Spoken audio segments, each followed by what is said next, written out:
Thank you all for being here, and thank you for your support of Selwood Soto Zen. I am very pleased to introduce a good friend who has spoken with us before. Chikyo Ewan Magie is a Soto Zen priest training with his teacher Nomon Tim Burnett at Red Cedar Zen, located in Bellingham, Washington, a little bit north uh, of Seattle. He has practiced Buddhism for decades, including residential practice periods, and has served as a member of the Seattle Soto Zen Center for many years. He is currently a professor of English at Morgan Community College at Fort Morgan, Colorado, and participates as an active priest with the Prairie Mountain Zen Center. Thank you so much, Chikyo. Thank you so much, Shindo Steve, for your warm introduction. Everyone's hearing me okay?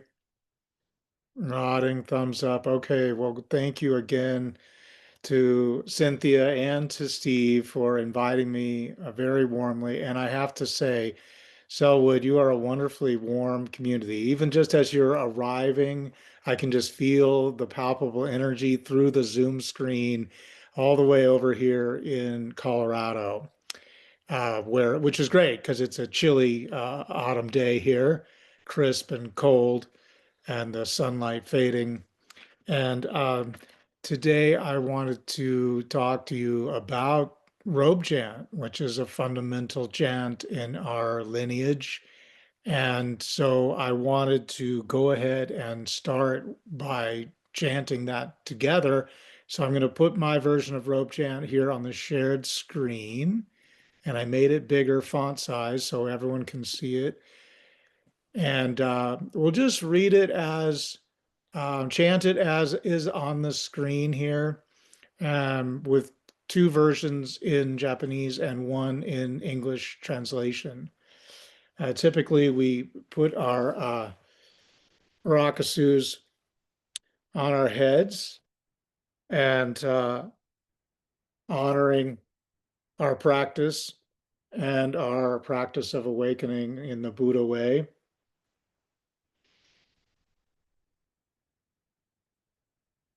Okay, here goes Robe Chan. Dai Sai Sai Geru Fuku Muso Fuku Dene Ibu Nyorai Kyo Kodo Shoshujo Dai Sai Gera Puku Musa Fuku Dene Ibu Nyorai Kyo Kodo Shoshujo Great Robe of Liberation, field far beyond form and emptiness, wearing the Tathagata's teaching, saving all beings.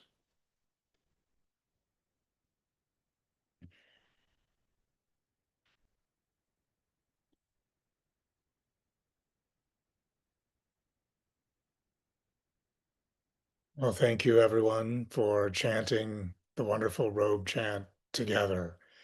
As Norman Fisher likes to say, Soto Zen is together practice, always together. We walk together, we sit together, we eat together, we chant together, always together practice. And of course, depending on your lineage and your traditions, you might chant this first thing in the morning. That's what we've done at Seattle Soto Zen for a long, long time, and chanted at the first period of the day. Uh, and then you have the sense of wrapping yourself in Buddha's robe for all the hours and all the moments of the day. And so it's from that early practice that I am speaking to you today about wrapping ourselves in the practice of the Buddha way, even if you don't have a physical robe, right? This is one of the great things about our practice that I noticed right from the beginning that in many, many Soto Zen practice centers, it's not really the case that everyone has a rakusu or any kind of robe, but we all do the chant together. And so even doing the chant is a way of wrapping ourselves in this practice and in the intention towards practice awakening, as Dogen Zenji, our founder in Soto Zen, understands it, that we are always engaged in this practice enlightenment, practice awakening. And the tradition of Buddha's robe goes all the way back to the earliest times uh, of Buddha practicing in a sangha with other practitioners. And like so many things in the Buddhist practice, um, things kind of arose when there was a need for them. And so uh, one of the Buddhist practitioners came back to Buddha one day and asked, hey, I saw these other monks on the road, and they had their robes, and they asked me, well, where's your Buddha robe? I hear you're a Buddha monk. And so this monk went back to Buddha and said, hey, he asked us about the robes, and so Buddha's like, right, good idea. Go to the charnel ground and find scraps of cloth that have survived the cremation of the dead and sew those together. And those will be our Buddha robes. These robes that are connected to us in our deep humility and humble practice. No one would ever want to steal such a robe that's gathered from the scraps of the charnel ground. And and yet you can understand that you are connected between the living and the dead. And when you sew your patchwork robe, sew it in the pattern of the rice fields so that you will always remember that you are nourished by this practice and by the practice of your fellow monks in the practice. You are never apart from them, right where you are, as Dogen says.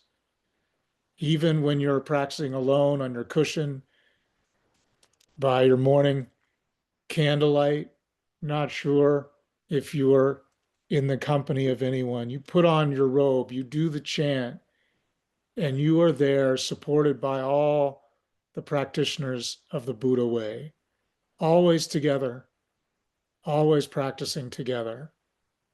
And of course, there's another story about when the Buddha was not yet the Buddha, but prince of the Shakya clan and sort of breaking away from the protection of the palace and trying to find a pathway to enlightenment, to awakening. The prince wasn't sure which direction to go, but ancient India was full of different practices. So Buddha tries this deep philosophical practice of the mind, practicing many years, and it just doesn't move the needle. And so then he tries asceticism and gets down to a single rice grain each day. And and he's so emaciated that he's lying beside the river about to die. And a teenage girl sees him and brings him a bowl full of rice porridge. And he's able to eat it with her help and rejuvenate and come back to life. But not just the life that is the life of practice, but to the human life. This intimate gesture of giving the rice bowl from the rice fields to the future Buddha enabled him to come back to life through her own humanizing gesture through the solidarity of one Buddha to another, giving the sustaining bowl of rice from the rice fields, enabled Buddha to then start to brainstorm, as we would say, what is actually the pathway to enlightenment? Oh, I see it has to go through my humanness, my humanity. I am not ever separated from it. I have to incorporate all of my humanity, all of my fears, all of my wounds, even the fact that I misunderstood the pathway to enlightenment. First, I thought I was going to philosophize my way, and then I thought I was going to asceticize my way. No, no, no, no, no. Now I know I need to sit down right here under this Bodhi tree, like I did years and years ago as a boy.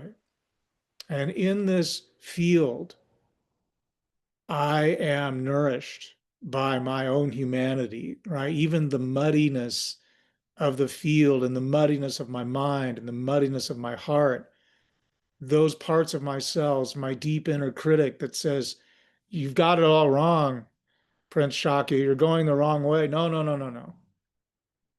The way is through, right? Just like this morning, my partner Wendy sitting here, we went to an ecumenical service, and we heard one of the reverends sing that the way through is the only way.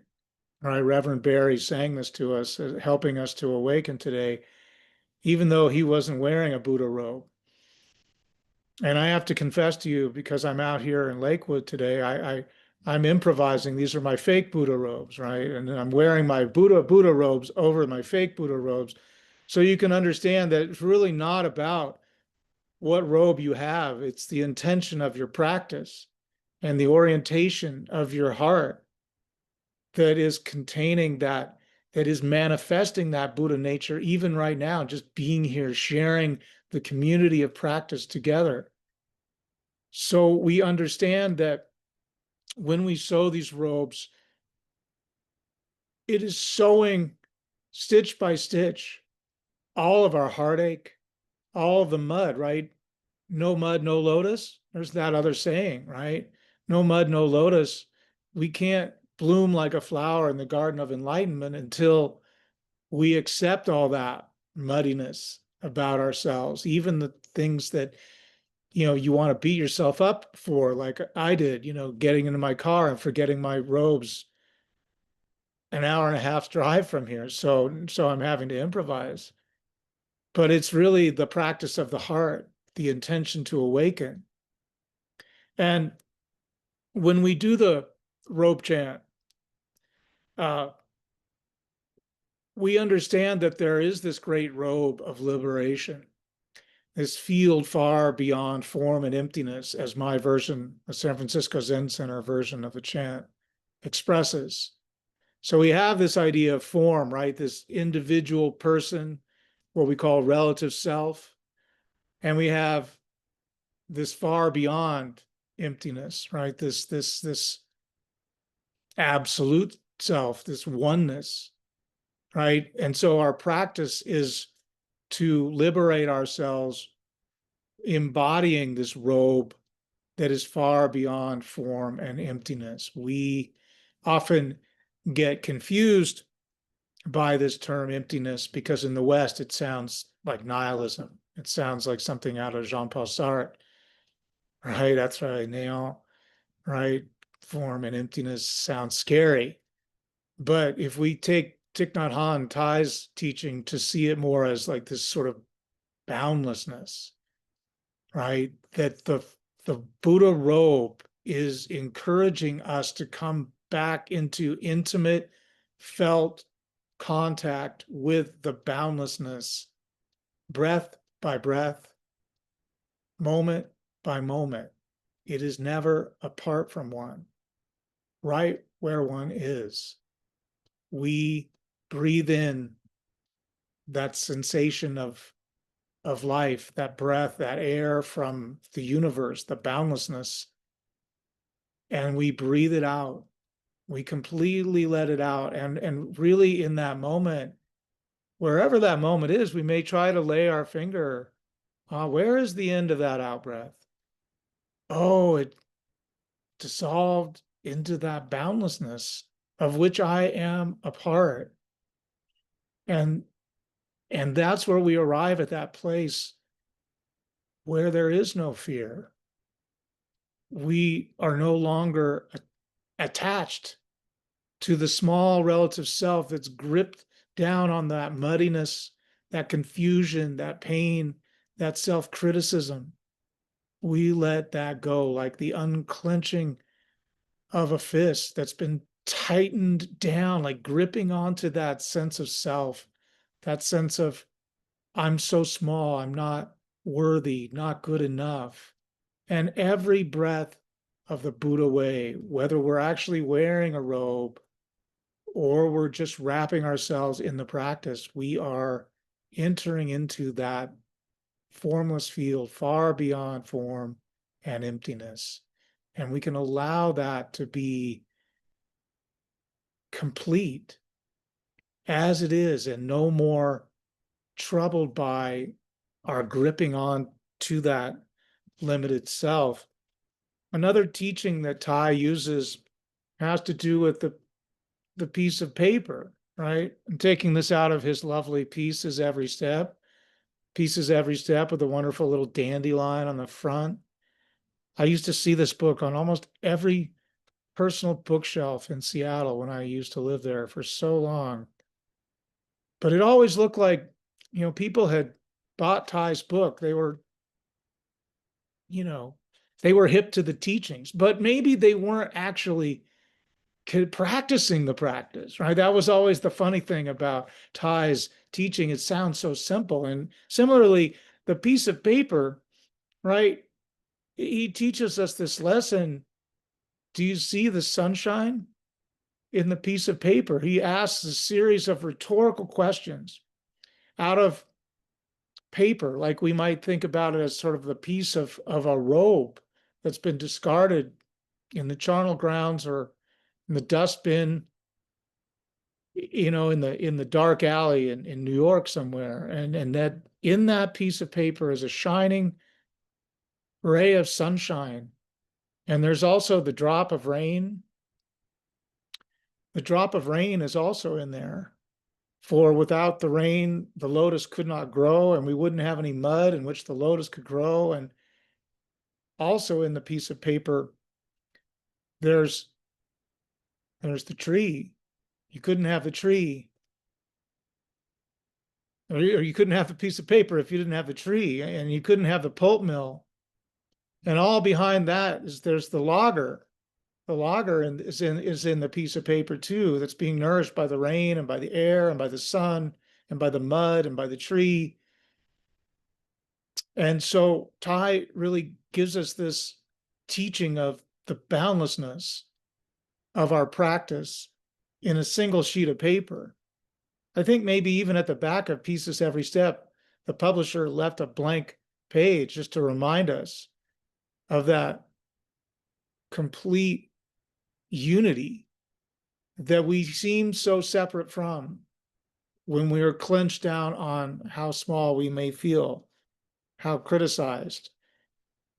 And and so all of this is to remind us that we are not separate, that our robe, like my robes, I sewed a lot of stitches, but so did my companions like Shindo and Cynthia and Aiko Jeff and my ordination teacher Noman Tim and my current teacher Shinman Michael up there in Vancouver, BC, Canada. At Mountain Rains in, where likely it's raining today. The rain, whereas we have the sun here in Colorado. All of that is there in the robe, is there in the piece of paper. And and again, we get to these moments in our lives where we may forget, right? We may just think that emptiness really is the truth, and we might feel empty inside. And so that's when our Dharma sisters and Dharma brothers are so important, and our partners. They can remind us. I have this wonderful book, The Delicacy and Strength of Lace. Maybe some of you know this. It's from the old Gray Wolf Press out of Minnesota. And it's the letters of Leslie Marmon Silko, the Native American writer, and James Wright, the American. And late in this book, one of them is feeling pretty low, pretty discouraged, kind of feeling empty. And the other one writes back and says, I understand exactly what you're feeling. And I remember that Albert Camus during the war also felt this way. And he was, suffering because it was the Second World War and everything seemed completely bleak and as if we were all sown into suffering and fear. And then Albert remembered that his childhood in Algeria had left what he called an invincible summer in his heart. And that's what our practice is for one another. It's an invincible summer that we give to each other because we're practicing together. We don't give up. Every day we come back, every morning we light the flame anew and we put the robe on by doing the chant and we practice together and we sit upright with our whole heart open in the Buddha posture and we allow everything to be right there, even the woundedness. But we breathe in and we hold our hands in the mudra and we allow the breath to go out and we feel the groundedness, the equanimity right here, right now. Together practice, not separate, but breathing in and allowing everything to be exactly as it is, knowing that we are in the Buddha field, the field far beyond form and emptiness, practicing together the Tathagata's teachings, saving all beings, including ourselves, Buddha to Buddha, bow to bow. So I bow to you. Thank you for listening to my talk on the Robe chant and the Buddha way. Thank you for inviting me again, Shindo Steve and Cynthia, and to Kirk and all of you for having me here on this wonderful practice day together. So thank you again. Thank you so much, Chikyo. What a wonderful talk. We're going to sit for a few minutes and then we'll have an opportunity for some questions and some discussion.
Welcome back. Thank you again, Chikyo.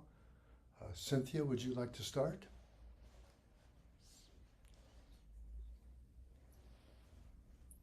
Thank you, Chikyo. Beautiful talk, as I've come to expect from you. Uh, It's it's so nice to have you here. Chikyo and I are part of a peer group that meets once a month, and we've gotten to know each other virtually. And one of these days, we'll meet in person. Um, Thank you for bringing Thich Nhat Hanh into the room. I so respect his practice and have learned so much about the boundlessness of things, the looking at a piece of paper and deeply listening and deeply looking to see all of our interconnectedness with ourselves and with nature, with everything around us. It's such a beautiful way of thinking. Um, I often I also like the practice, at applying that practice in different parts of my life, like eating and thinking about where the food came from and what's in it.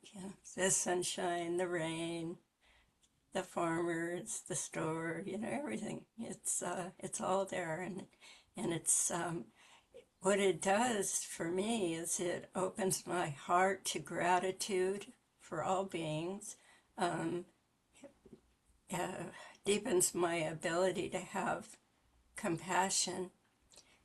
So that you can apply this to interactions with people that may be difficult. And if you look deeply, you see all of their parts. Their trauma leads to your understanding when you look at it closely enough. Um, it was just such a nice talk, and you've inspired me to maybe talk to Kirk and Steve about doing the Robe chant for Selwood. So, thank you very much. Thank you so much, Cynthia.